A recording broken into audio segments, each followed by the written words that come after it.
Wow!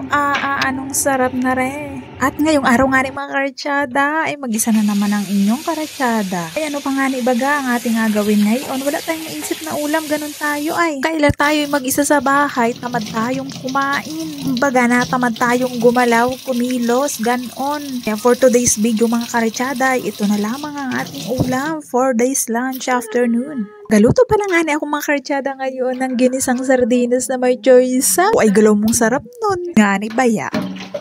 Din. Minsan nga lamang naman sila lumabas ng bahay, kaya ako lamang man din mga karatsada ang natitira. Ay di minsan lamang tayo makakain ng ganitong pagkain na talagang Pinoy na Pinoy ang ating agawin ngayong pagluto. Sabi ko nga ni mga karatsada, ay natanong ako ng aking madam na kung ano daw ang aking akainin sa aking lunch. Sabi ko ay naku, ako'y natamad magluto, ay ako'y maga-noodles na lamang. Sabi naman niya sa akin, kumuha ka ng gulay dun sa rep dahil hindi daw healthy yun. Ay ngani naman. Kaya ering choice na eri mga karatsada, ay hindi ko na alagay sa noodles dahil ako'y nag-steam na ng kano. Ay ano pa nga ni ibaga, ay diagisahin natin ito with Ligo sardines na mahalang-halang. Ngani baya?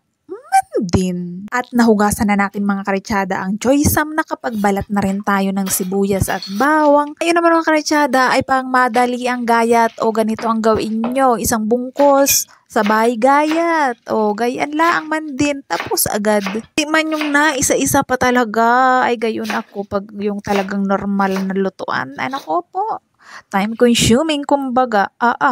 O ay rin na nga ni mga karatsada, bago natin umpisa ng ating pagluto ay tayo ay magasayaw-sayaw muna pampatanggal ng ating gutom at talagang gutom na gutom ang inyong mga karatsada dyan. Siyempre, bago tayo magluto ay kailangan ay ipainit ang mantika sa kawali. O, paano naman ninyo malalaman mga karatsada na mainit na yung kawali? Kani baya?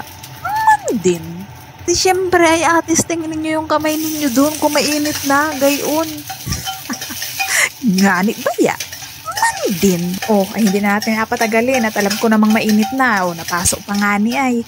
Nilagay na ang bawang, nilagay ng sibuyas at mekos-mekos na yan. Halatang halata magaling magluto ang karatsada ninyo Hindi totoo yun. Totoo nun mga karatsada ay magaling lamang talaga akong kumain. Iyon. Ani baya?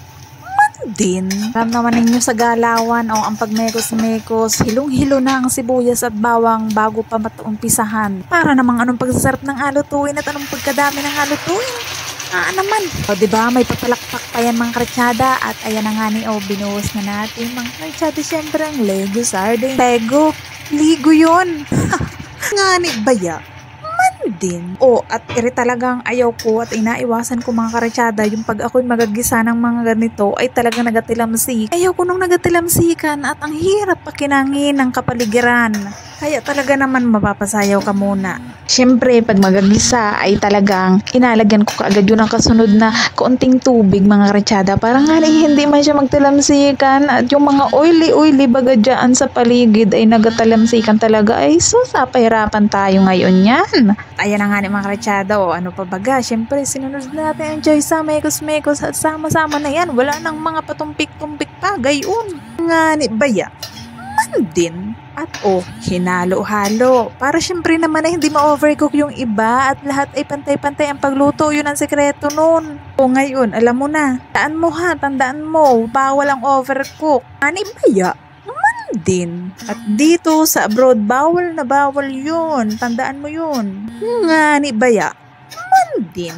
Kumbaga sa gulay ay yung nalagotok pa pag minuya mo gayon. At ayan na nga ni mga karatsada, bago pa ako magutom ay ayan na talaga at tinakluban na, ibig sabihin malapit na yun sa katotohanan. Pagkatapos ng mga karatsada, alam na ninyo, binuksan, idiluto na ito. Hindi na nga na ako mga karatsada naglagay ng asin at ayaw ko nung pakaalat, talaga naman. Mas iwas tayo sa maalat ngayon. Dapat ay laging sweet gayon, pero hindi ako naglagay ng asukal para alam na ninyo, sweet naman talaga ako.